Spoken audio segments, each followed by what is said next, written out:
Hello, everyone. My name is Jacqueline Pinheiro, and I am proud to serve as uAspire CEO. I would just like to take a moment as the war continues in Ukraine to acknowledge the escalating humanitarian crisis and to share with you all that we are holding the Ukrainian people in our hearts and our thoughts, and that we hope for a swift resolution of the conflict, and that it is a resolution where democracy continues to prevail. We're thrilled to be with you tonight and to host this critical conversation in order to increase awareness about the entrenched national student loan debt crisis and the impact that financing higher education with debt has on students, their families, and how this problem cuts across generations. I would like to thank our event committee and also our event sponsors, US Bank, and the Honam and the MR McGill Family Fund, who helped to make this conversation possible. The work we do here at uAspire is very personal to me. As a first-generation American and the first in my family to graduate college, every day I reflect on how my degree and the debt and the decades-long economic sacrifices that my parents made for me to obtain my degree has changed the trajectory of my life, how it will change the trajectory of subsequent generations in my family, and how it enables me to be here with you as uAspire's CEO. At uAspire, we work to create more degrees with less debt by advising students from low-income backgrounds, students of color, and first-generation college-going students to access the financial aid that is available to them and to help them understand and manage their college costs. We also do all of that work with educators, counselors, and other community-based providers to do that work with their students as well. And we work on state and national policy and advocacy efforts to make financial aid systems more transparent, accessible, and equitable. And through all of that work, we impacted over 490,000 students alone in 2021. And what we see through our work is that students are making decisions under the weight of student loan debt. Some examples of this include living at home or living farther from campus so that the housing cost of the college equation is more balanced, but then that drives up other costs such as transportation. We also see students working full-time or even multiple jobs and taking course overloads to try to graduate on time or early, but then they struggle to complete their coursework. Students are racing against the debt clock in their mind, and yet these approaches to make college more affordable actually can make it less likely that they graduate on time or even at all. Students' success tomorrow depends on their ability to understand and navigate the process of financing college today. And that is why uAspire exists. We work tirelessly to share our decades of expertise so that students and families can choose a college that they can manage financially and have a real opportunity to complete their degree without burdensome debt. We're honored that you've joined us tonight for this conversation. Whether it is a personal or professional interest, my guess it's probably a little bit of both, that brought you into this space. I invite those of you who can to join us in this critical cause by making a donation to uAspire tonight and text the word student debt to 41444. Donations from individuals make up approximately 26% of our revenue portfolio. And please help us to increase that percentage and resource uAspire to grow our impact and our goal of more degrees with less debt. And now I have the pleasure of introducing tonight's moderator, Dr. Adrian Haugabrook. Dr. Haugabrook is the Executive Vice President and Managing Director of the Social Impact Collective at Southern New Hampshire University. He has committed his over 3-decade-long career to influencing access, equity, and opportunity by leading strategy, growth, policy, and change initiatives in both U.S. higher education and the nonprofit sector. He is a frequent speaker on change, innovation, and the future of higher education. He was a featured speaker at TED 2021. Make sure to look that up after this. It's an amazing discussion where he introduced an innovative approach to expanding access to higher education by driving down costs and rethinking three key things: time, place, and how we learn. Dr. Haugabrook, thank you for leading us through this conversation. I'll turn the mic over to you. Jacqueline, thank you so much. I have been a decades-long fan of the work of uAspire. You're one of the organizations that can do both mission, practice, and the advocacy work that's needed to really drive this work. And so thank you tremendously for all that you've done, and to the uAspire team for organizing this event this evening. So our discussion this evening will include two perspectives on the topic of student debt. The first half of our conversation will really dissect the issue and look at it from several different angles. And in the second part of our conversation, we will match that with what are some practical strategies and solutions that we can speak to. And we'll ask the panelists to speak to this both from an individual perspective, but then also thinking about it from a societal level. And then we're going to organize about the remaining 15 minutes of our time for questions and answers. And so what we'll ask is that for those of you who are participating with us virtually is to be sure to jot down answers on the screen in the function that you will see. Our hope tonight is that you feel resonance with the conversation that we're having together, and that you feel more informed and empowered to take action. So let me introduce the panelists to you. First, Dr. Fenaba R. Addo. She's an associate professor of public policy at UNC-Chapel Hill. Her recent work examines debt and wealth inequality with a focus on family and relationships and higher education. Also looking at union formation and economic strain as a societal determinant of health and well-being.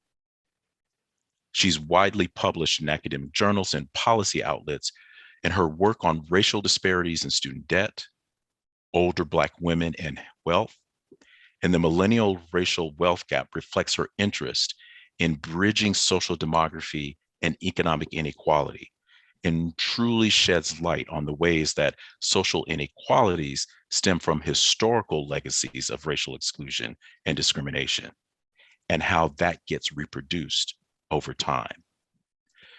Dr. Addo was a Robert Wood Johnson Foundation Health and Society Scholar. She received her PhD in Policy Analysis and Management from Cornell University and holds a BS in Economics from Duke University.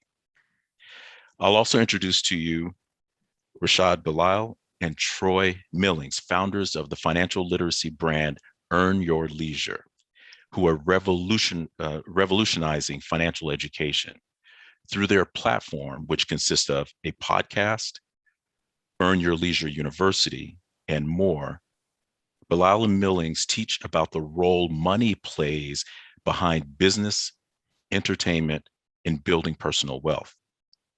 This duo covers the backstories of entrepreneurs and then breaks down the latest trends in finance and entrepreneurship. With a background in business and economics, Bilal brings an authentic financial perspective to EYL. And as an educator, Millings shares lessons in wealth creation in a very relatable way. Together, they aim to expand the conversation of financial literacy while educating as many people as possible. So I thank all of you for being here this evening. So let's start with the very first question. And the question is, tell us about your relationship and your experience with the topic of student debt. And why don't we begin with Fenaba? Sure, and thank you. It's a pleasure to be here this evening. So, you know, my relationship, I have an intimate relationship with student debt. I took on debt to attend my undergrad university. And in addition to that, my mother took on Parent Plus loans to assist with paying for college as well. I, in addition to being a researcher and scholar of student loan debt, am also a product of the system. I also have lots of family members due to the lack of wealth in our family. I can speak to that directly. Having to go into debt in order to achieve this higher education credential. So it's not only a subject of study for me and research, but it is also a very intimate part of my story of how I got to where I am today. Thank you. And Troy, Rashad? Yeah, I too also have an intimate relationship with student loan debt. I'm first generation American, and first generation of college. Really, myself and my brother were in college at the same time, so you can imagine having two children, taking on that type of burden from a financial standpoint. So really had no idea what student loans were. Didn't know what a federal loan was. Didn't know what a private loan was. Didn't know what interest rates really were. But all these lessons were taught very quickly as I walked onto a college campus. And so, that led me to, educate myself on all these things, but not only educate myself, but go back and teach young teens about all these new vocabulary words that they'll need to know about heading into probably the biggest financial decision and business decision that they're going to make in their young lives. And so that's kind of where our work started and led us to this point with Earning Leisure.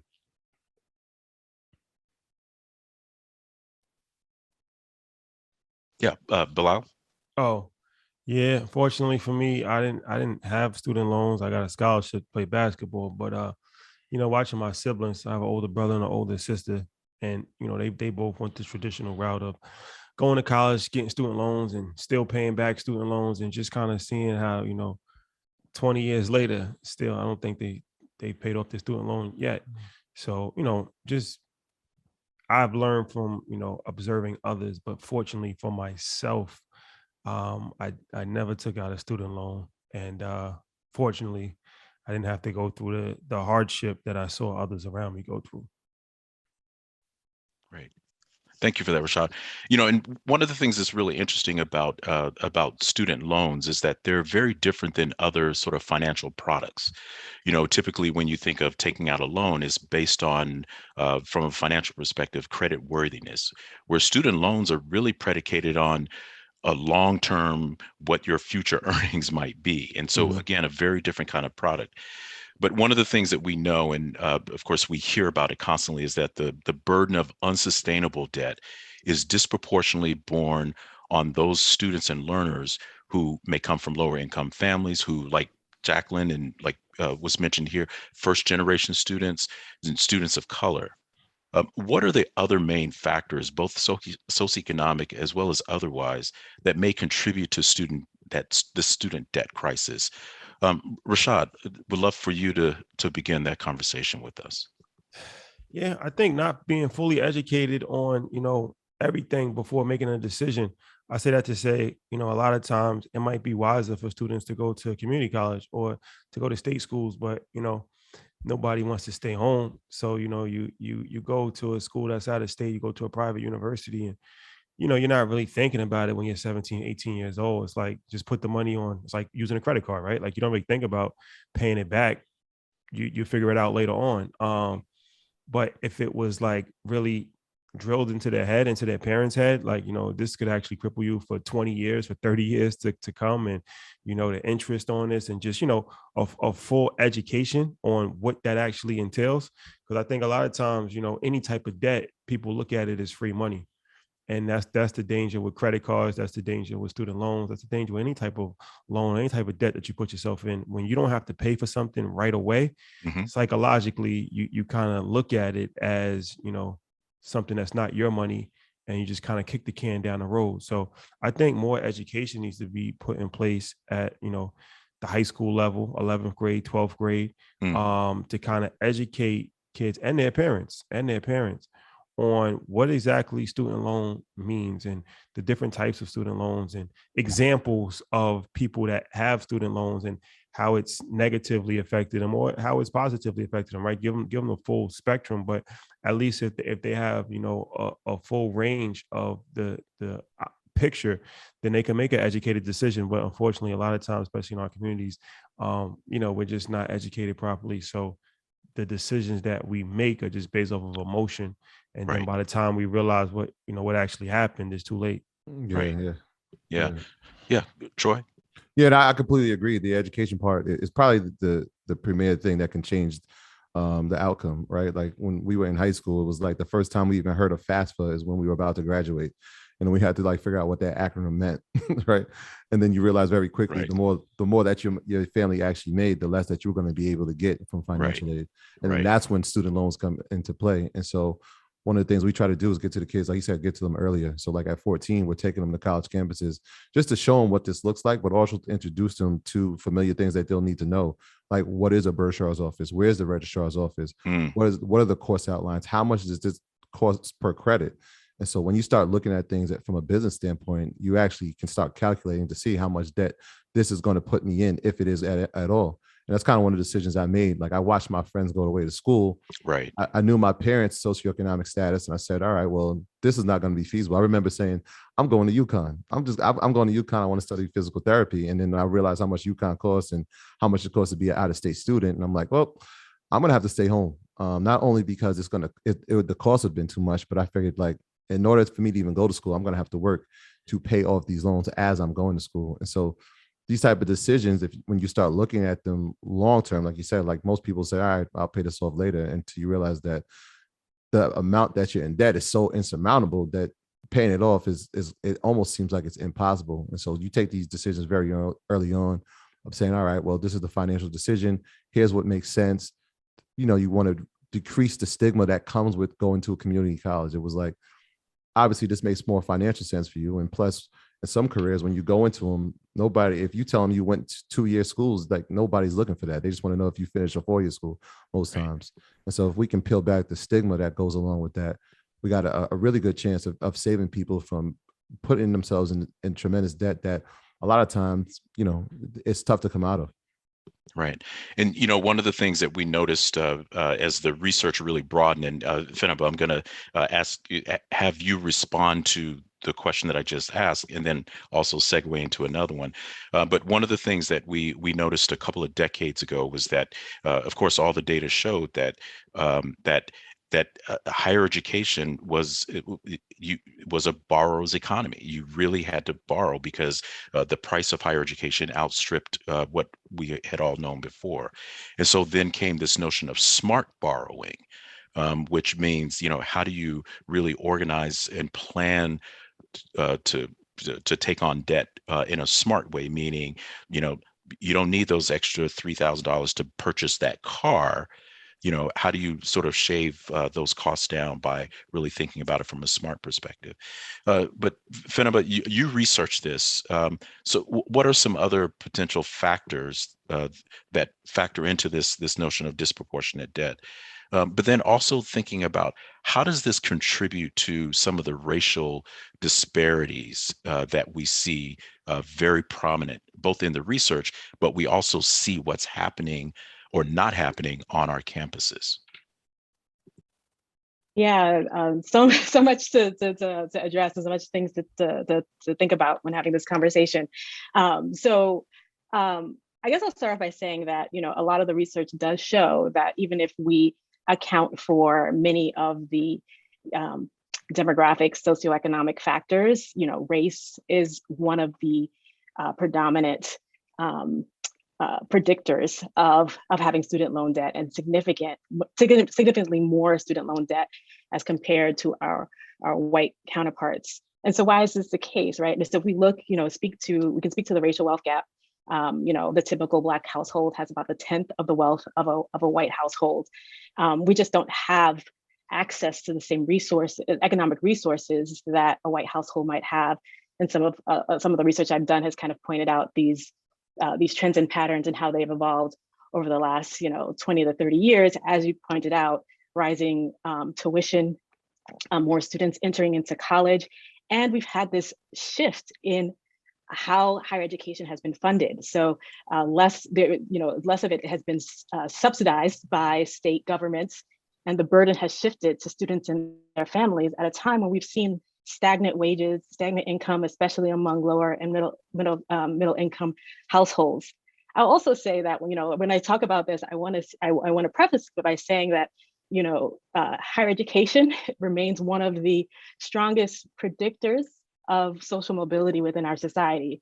It's not, doesn't have to be the pathway for everyone, but consistently remains one of the strongest predictors for kind of achieving financial security and stability. So a lot of times parents and students are making these decisions to take on debt very rationally, under a context in which they are having to gamble on, their students, their children's futures and the futures of their families, in hopes that that it will work out. The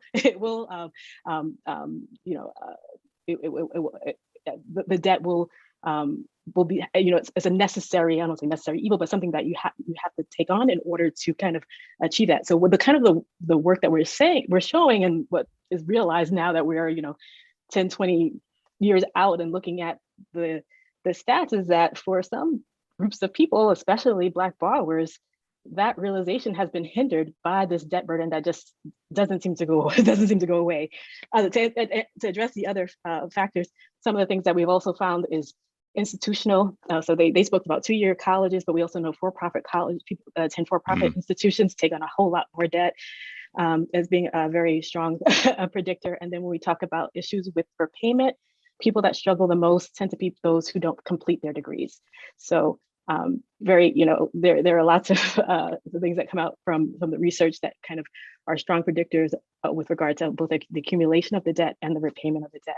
Yeah. And so when we speak to, like racial wealth inequality, it matters both at the front end and in the back end, being able to get rid of that debt as well.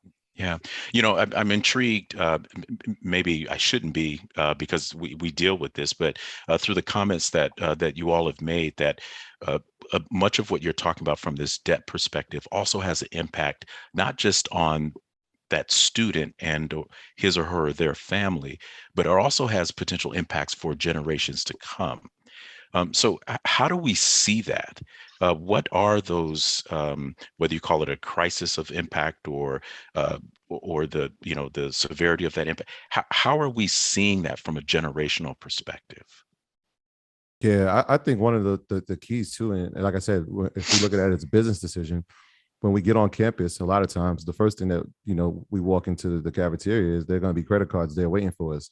So on top of that, now we don't have money to pay for school, but they're giving us credit cards and they're giving us high interest rates. And it's like, oh, again, it's free money. So we use it, not knowing that credit score, and we don't pay it, if we run it up, if we maximize it and the utilization rate is high, we're affecting our credit once we step on. Now that we have student loan and we can't pay that, it's a double-edged sword, right? Now I can't pay my student loan, which again affects my credit. And now I have the credit card debt, which affects my credit. And so long-term, right, when I try to buy a home, if I even try to rent an apartment and they look at my credit score and now I'm affected from my student loan, I may not be able to get that apartment. So now I have to live at home. And if my parents don't have space for me to live at home, now I have to figure out where I'm going to, I'm actually going to stay, right? I may not be able to get that car loan that I needed to get to school with, right? And so now transportation becomes an issue. So there are tremendous long-term effects that come with this type of debt if we don't educate ourselves and get in front of it, right? Even some jobs will ask you for your credit score, right? Just to see your trustworthiness.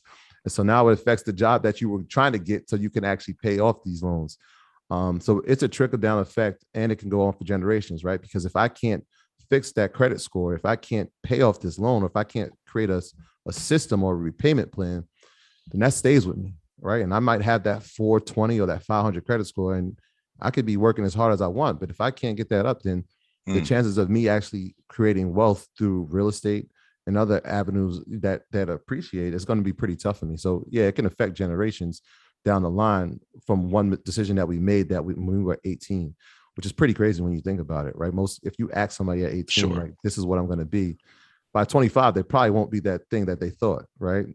But the money, that money clock, that debt clock is running up. And so it's tough to tell the kid, hey, make this decision at 18 or sometimes 17, stick with it for the next 4 years and do it for the rest of your life. So yeah, it's a tough dilemma to be in. And that's why, educating kids very early on and having them experiment with as many things as possible to see, like, all right, if this is a decision, let's stick with this one. And hopefully it pans out in the long run. Right. And Fenaba, not that we have to go to the research all the time, but this is your area of interest. What are some other ways that we're seeing the generational impact? And particularly, I know with your area of looking at particular, Black women and wealth, how are you seeing this from a generational perspective? So we're seeing that there's a lot of older adults, disproportionately Black Americans who are aging into retirement with student loan debt, both for themselves and their children. Like Troy said, the long-term effects of not being able to, or having to pay off that debt for so long is not accumulating your own kind of private social safety net or savings, either contributing to your retirement or building or being able to purchase a home. Home ownership is a big one. Not only, not being able to even to get the mortgage, right? Or to get something, access to even get the loan. And then the short-term effects, like he said, things on your credit.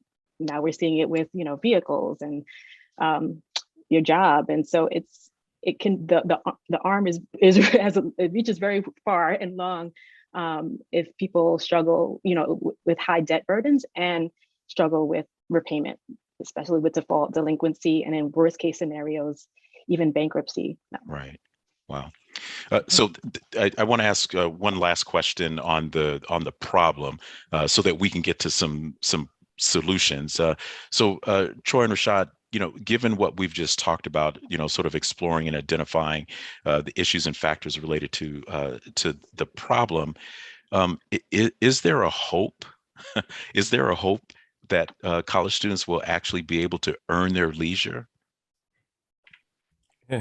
Yeah, for sure. I think there's always hope. I just think that it's important. There's so many different topics to talk about here, but in college, it's important to have the right major. I think too many of us are focusing on majors that's not really conducive to today's environment.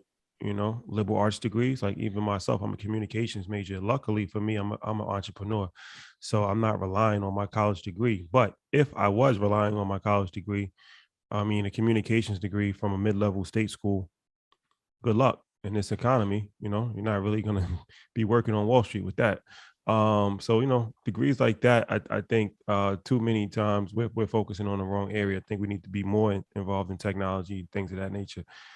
I also think that we have to make extremely smart decisions as far as what schools we go to keep our debt low, and to learn. There's ways to earn and learn outside of school too. So I have a college degree. Troy has a college degree and a master's degree, but college wasn't the reason why I became financially free. It was because I started a business. And that really had nothing to do with anything I learned in school, to be completely honest with you about it.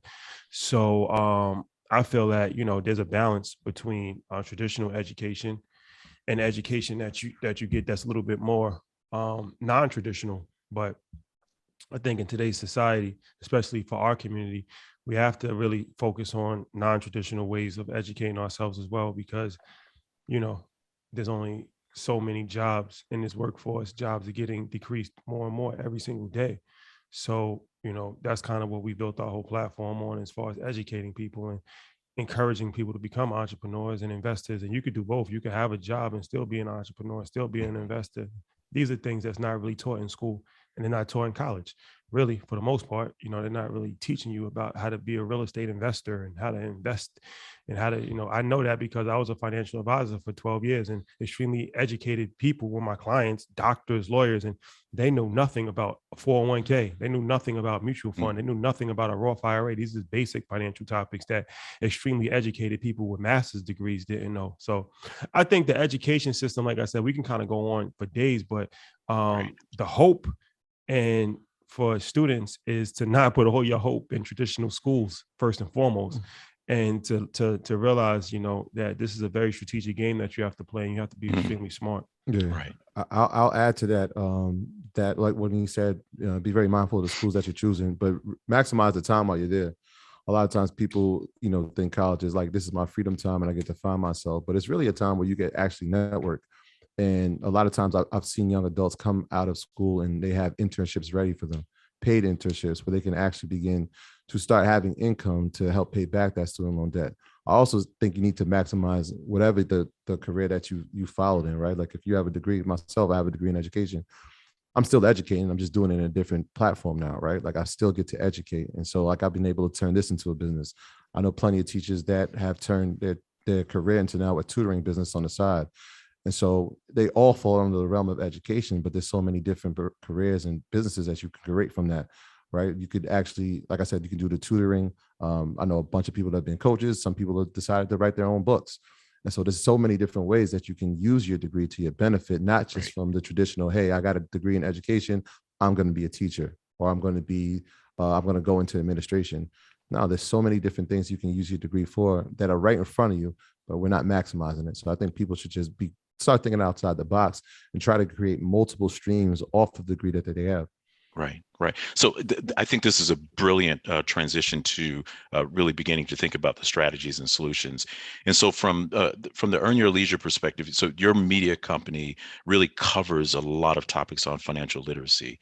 And you were edging on some of this with the question I'm about to ask, but what are some strategies that you've seen work with families and with students or individuals with significant debt to begin to build that generational wealth and potentially even reach their personal financial goals? So like, what's the strategies to pay off the debt?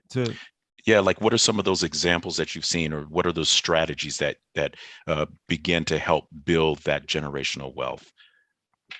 You want to talk about like refinancing a Yeah. little bit? So, I mean, there's plenty of ways, and I can speak from a personal standpoint. Like I made a very educated decision when I had student loan repayment. I said, look, I need to find a program that can help pay this back. All right. I knew that the debt was pretty large. And I'm like, well, if I work for 30 years, this is going to be tough to pay back. And so I knew that working in a Title I school and working in certain subject areas, I would be able to be reimbursed. And so I very intentionally chose a Title I school, and I worked there for 5 years, and I was able to get $20,000 off my student loan.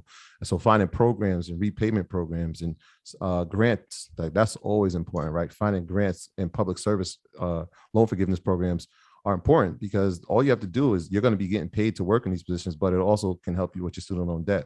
So that's one thing. Finding repayment plans that work. I know a lot of people fall into this trap where it's like, wait, I'm making $1,200 every 2 weeks, and my student loan is $1,200 a month. Like I'm not going to be able to actually do anything that I want, let alone like have a lifestyle. And so finding repayment plans that work. One of the things I was doing was, all right, I'm going to work full time, I'm going to work part time, and I'm going to go to school. So actually doubling up on the amount of income you have, and one of those jobs can actually pay that student loan debt, and the other one you can use as your lifestyle and try to save and create other forms of income for yourself. And so those things work for me, and I'm sure if people do the research and find forgiveness programs which are tremendously beneficial, they can work for them as well. That's excellent. So Dr. Addo, Jacqueline mentioned at the very beginning about uAspire's policy and systems change work. At the very beginning, and one of the products of their recent No Way to Pay report focused on some of those insurmountable costs of public higher education, particularly in Massachusetts. And that report then brings out a call for some solutions. And three of those solutions were, or those three of those actions were, increasing funding for need-based financial aid. The second was reducing the indirect expenses of earning a degree, such as housing, books, fees, that again, most public institutions will charge. And then the third is redesigning the financial aid award letters so that they are easier for students to understand. So on a broader, more systemic level, what are some solutions or opportunities that you're seeing in the space that you think are working or could potentially be working? Yeah, so I mean, I think in addition to those three suggestions, initiatives, which I think are very important, and we actually have seen quite a few schools start to institute some of these very policies, such as trying to create more readable financial aid forms, providing more information so that there's less imperfect information or asymmetry with regard to what students receive and what the students receive or can understand as loan-based aid versus other forms of funds for their education. I think, what a lot of us in this space have been championing is a move away from financial or loan-based aid and towards more grant-based, less merit-based aid. So we see programs like the Kalamazoo Promise and these kind of promise programs that are offering more grants or tuition-free avenues for students to complete their degrees and not have to accumulate debt. I think, similar to what was said earlier, thinking about how important it is to complete the degree, because most of the people that struggle actually don't have significant amounts of debt. The concentration of the people who really struggle are those who are struggling also in the labor market with very small amounts of debt. So how important it is, both as a signaling degree and for getting job opportunities and securing stable job opportunities is to actually complete your degree, and to have some that tied to labor market success.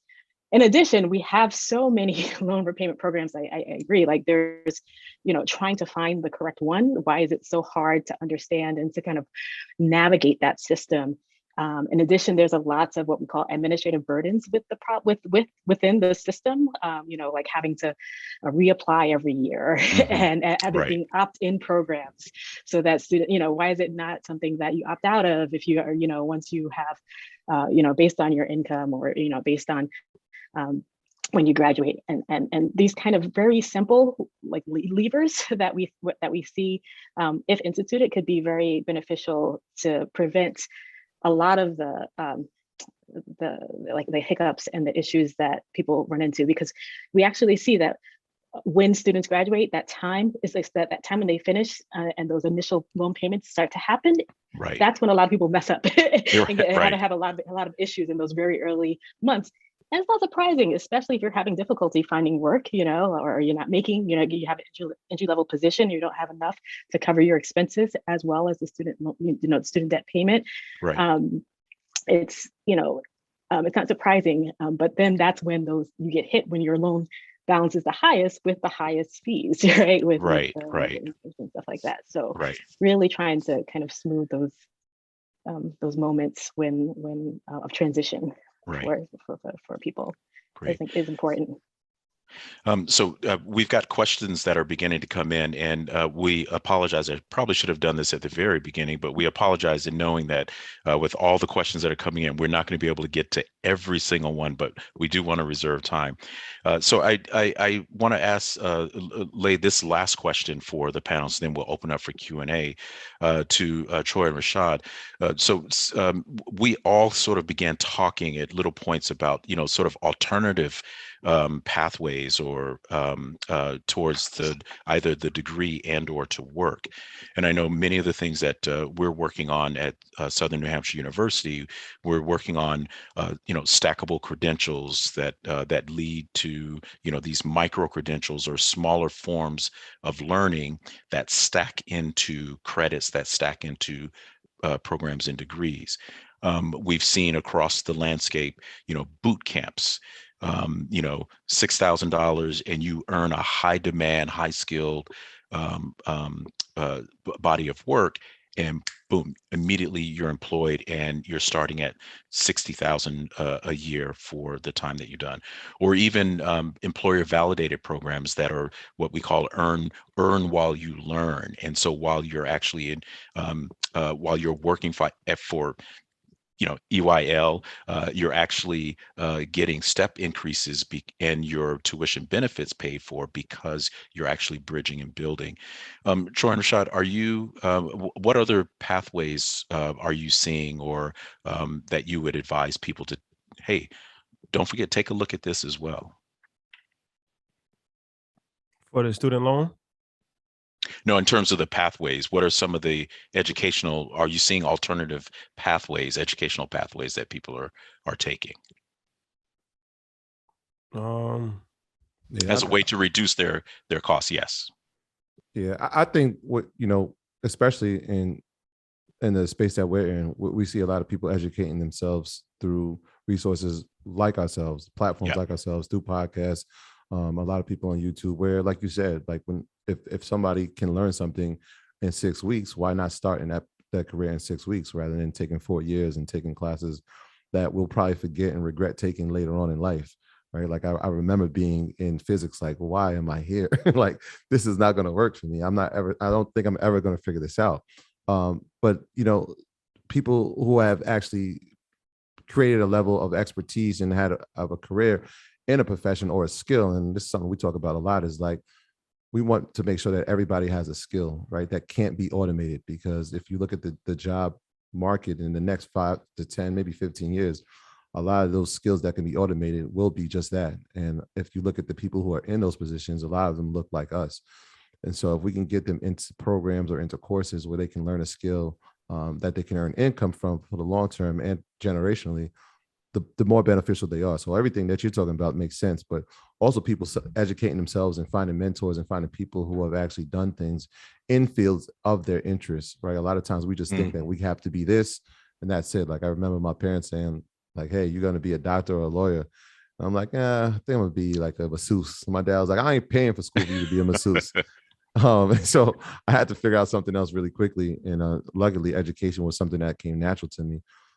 But there's so many other things, and had I known those things early on, maybe I would have chosen some of those things and said, all right, well, I'm going to get this degree, but I'm also going to do this on the side. Right. And so educating yourself, getting familiar with different type of careers, using every resource you can have, finding mentors, and actually applying it, right? Because it's one thing to have the education and to overload it, but to never execute on it is really a disservice. And so I think those things are key. Yeah, I think it's the great resignation. More people resign from their jobs last year than ever before, and usually during times of economic downturn, college enrollment actually goes up, but college enrollment is actually down. So it goes against the trend of what traditionally has happened for the last 100 years. So I think both of those things kind of lead to making an assumption that more and more people are going into the entrepreneurial space, and more people are educating themselves online, and taking courses online to open up a trucking company, to do whatever, have an HVAC company, and it's different ways. So I think more and more that the non-traditional path of entrepreneurship, non-traditional path of learning, is becoming more and more prevalent. So that's what we're seeing in our space. Great. Yeah. Yeah. I just wanted that was a great point, because a lot of people talk about the great resignation, but and they'll talk about the people who have quit their jobs, but a lot of those people are quitting those jobs to find higher paying jobs, or they're creating them for themselves. And so when we look at those numbers, we need to also look at the ADP numbers and see how many people are now enrolling in the ADP, because that means that they're employed and they're employing others. And so those statistics need to be looked at as well. Excellent. So thank you all for this. And now what I want to do is, I've got a list of questions. And again, I will not be able to get to all of them, but let me do this sort of rapid fire. Fenaba, why are people so resistant to student loan cancellation? I think it depends on who you ask. I mean, my short answer is I think there is a lot of internalization that we are in this crisis because of individual poor decision making, and not really focusing in on a lot of the predatory and structural issues with regard to higher education. And so when we individualize an issue, it becomes a lot harder to make the case for policy-based solutions. Excellent. Yeah. No, thank you. That's awesome. Let's see, Troy and Rashad, earlier you touched on the balance between the value of getting a degree and leveling up in other ways like entrepreneurship.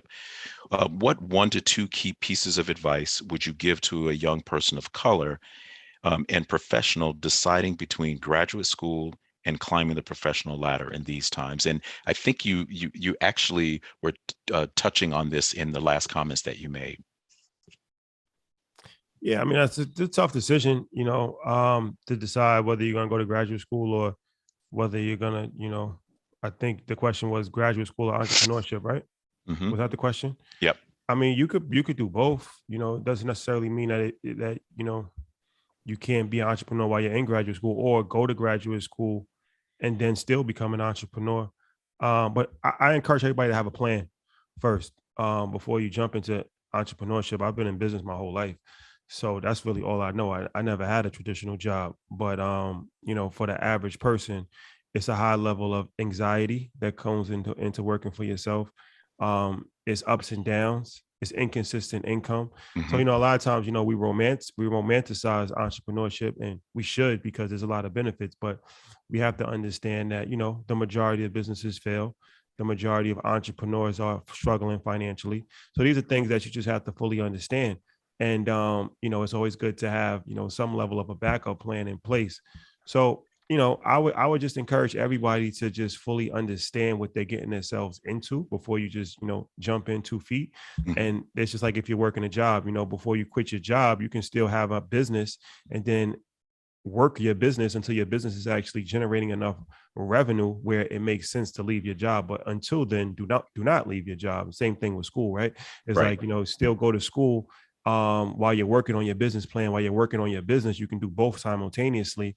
And then when it becomes, you know, to the point where it's like Mark Zuckerberg and it's time to leave college because you have a billion-dollar company that you know, it's just common sense. So I would say to do both until it makes sense to just focus on one. Yeah, I thought he was talking about my life. I didn't know you were talking about Zuckerberg. That's crazy. No, but you know, I mean, it's true, and I've had that conversation. You know, being in the educational field, it's like one of those things. Obviously, you have to get your master's if you want to stay in the educational field. But if you want to make more money, you got to go back to school to get more credits, and you got to take, you know, all these courses. And I'm like, well, is anybody learning in these courses? And a lot of times, my colleagues are like, we're not learning. We're just trying to get the credit so we can be plus 30 or plus 60. And I said, if the issue is you want to make more money, why are you going to pay money to make more? Just figure out a way to make more money. And so that's what I said. If we have the degree already, let's figure out how many other things we can do with this degree, right? Just because it says like you are classified or you are certified to teach K-5 or K-12 doesn't mean that's all you're limited to. There's so many different other things that you could be doing inside of that degree. And so like, well, that's one of those things that people just, they kind of get blindsided. Like, this is going to be my career. This is what I'm going to do for the next 25 years Right. until they get into the profession and they're 5 to 10 years in. They're like, I can't do this anymore. Hmm. And so the next question is, well, what are you going to do? I don't know, but I can't do this. And my response is always the same. So you're going to be doing this because there's no plan to do anything else. Right. Right. And so we have to figure out how we can maximize what we've already done. We've already paid for it. So let's maximize on the cost that it took for us to get here. Right. So now that we've paid for it, we've already paid for it, as you just said. So one of the questions here is, and it sounds like there would be a simple answer to this. What is the most effective or smartest way of paying off student loans?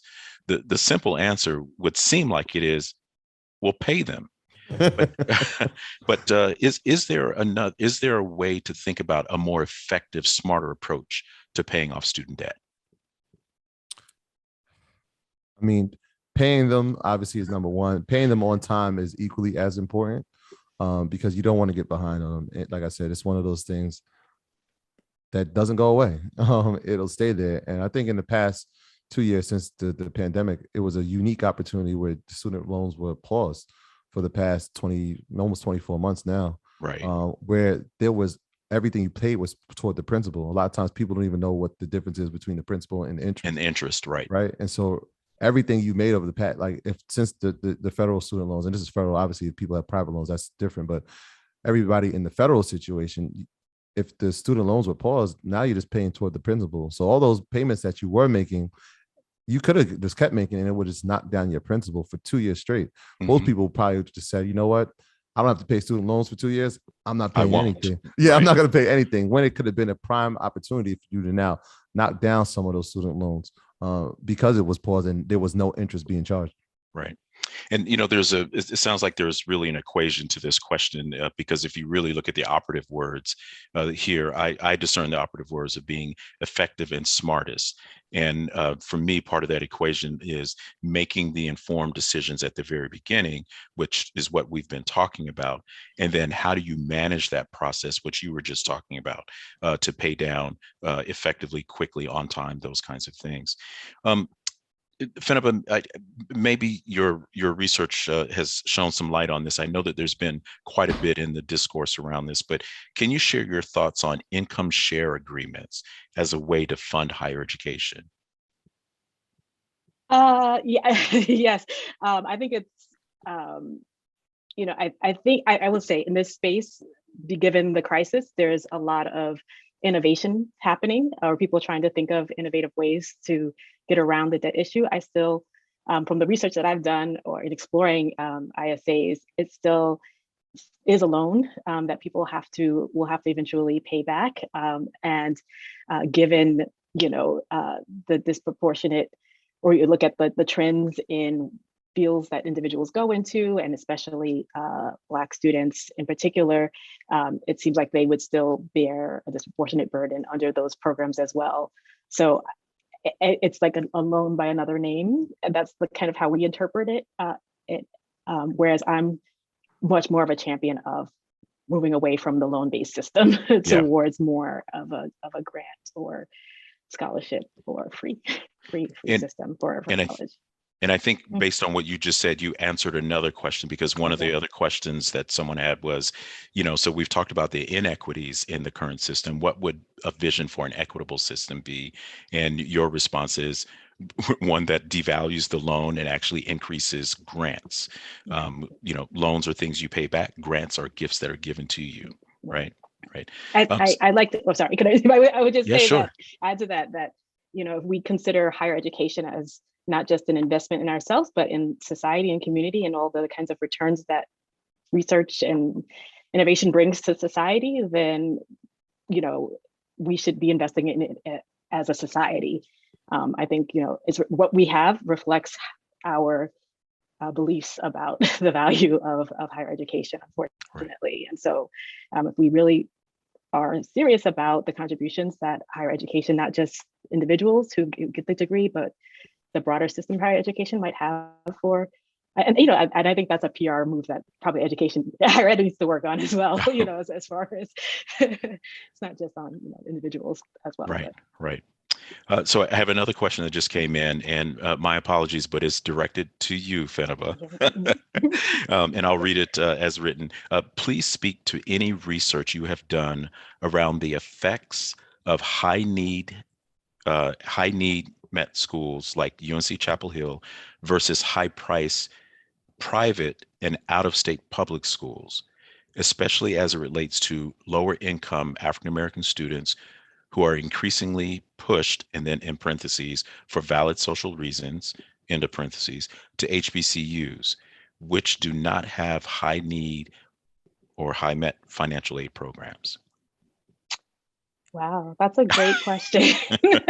Very, very specific too. So, as I mentioned before, we do see differences in loan accumulation depending on by institutional type. We can think about the differences in endowments between different types of universities and their ability and the types of ways that they are able to fund students. Universities, usually with larger endowments, are able to provide more grant-based aid, whereas HBCUs, don't have those large endowments and have to give a lot more loan-based financial aid packages. That being said, there is a reason why we see so many, we think about the larger societal climate that we've been living through the last, 4-8 years with regard to,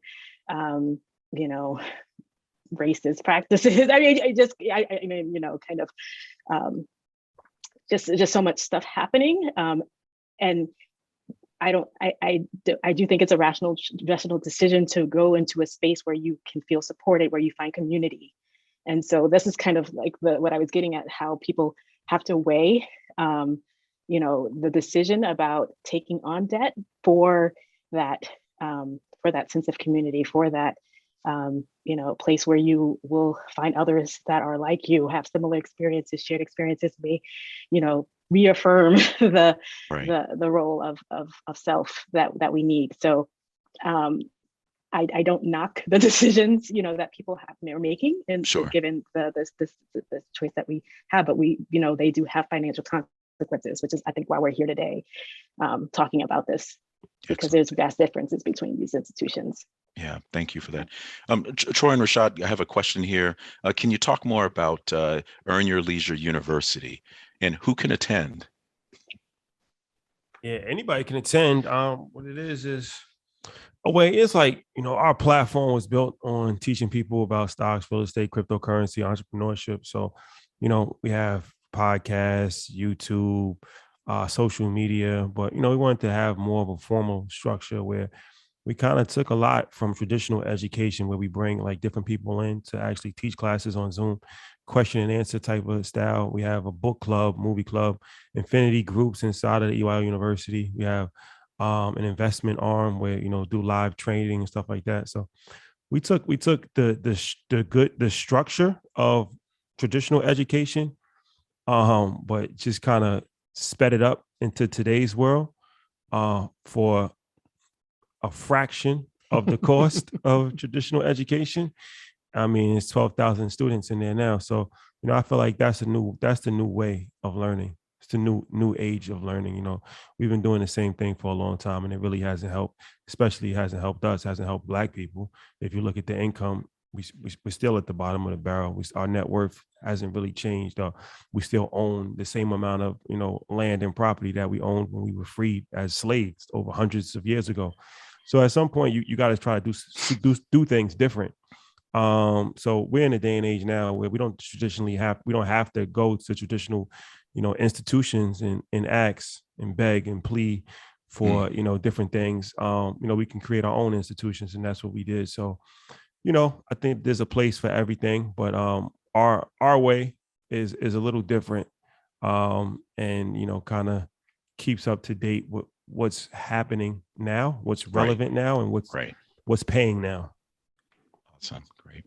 Well, to this panelist, I can't thank you enough for the insights that you've shared, the words of wisdom, the practical sense, the strategies, identifying problems, issues, and concerns, but also thinking about how we might solve for this.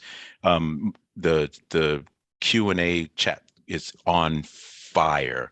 And so unless we all want to be here through next week, still on video, we're going to have to close this out. But I understand that uAspire has captured these questions and will feed them into some of the work, the very work that they're doing. I feel privileged to not just to be amongst this panel, but also to be among this organization of people who are really wholly dedicated to creating access to post-secondary pathways, but doing it in a way that creates not just access, but from an affordable and creating more opportunity. And so I thank you for that. And I'm going to turn this back to Jacqueline, and just again, can't express enough that the mission that uAspire is wholly dedicated to is really part of that arm that is really bringing us together to not just contemplate what the issues are, but are very well focused on what the solution strategies and the approaches are to bring it all together. So thank you all. Thank you. No problem. Thank you. Thank you, everybody. To Adrian again, Fenaba, Troy, and Rashad. I've been standing here cheering this whole conversation on behind the scenes. What an incredible discussion.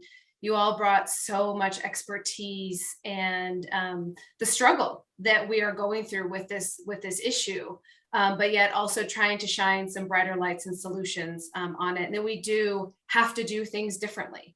We can't just apply the same mechanics that have been, used over decades and expect a different result. So again, thank you to the panel, and thank you to everybody again joining tonight. uAspire remains committed to ensuring education and access to an affordable college degree. And I hope that this conversation was exciting and inspirational for those of you who are joining us tonight. And again, we ask if you are able to commit to making a donation to uAspire so that we can continue to serve students, to train other educators, to change the systems and the policies that do not work for students across the country, so that maybe one day we don't have to be here having this conversation anymore. And also later this spring, we will be having our 11th annual First Ones celebration. And that's where we honor and celebrate leaders who are first in their family to graduate from college. So please keep an eye out for those details. And we hope to see you on that Zoom later in a few months. But that will conclude our program today.